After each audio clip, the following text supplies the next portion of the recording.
hỏng thì quay lại so thì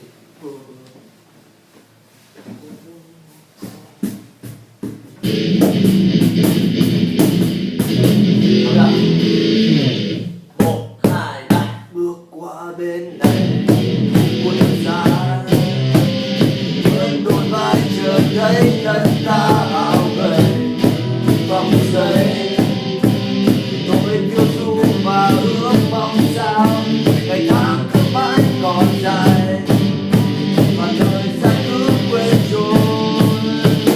Bước đến bên thềm siêu ánh trăng vàng để rồi ngày mai sẽ đến trong mưa buồn. Khi ta quay lều, đồng hồ tìm con số vẫn mãi không ngừng, sẽ vẫn không ngừng, chỉ còn lại mình ta không ta một người trong đêm mấy thời gian trôi đi không ngừng, còn lại nụ cười và nước mắt.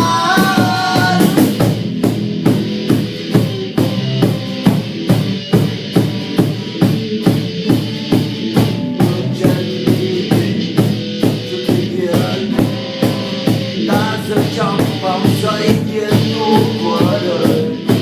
Gió quay trên đôi vai nặng chịu lo toan và bước những bước đời dài vào dòng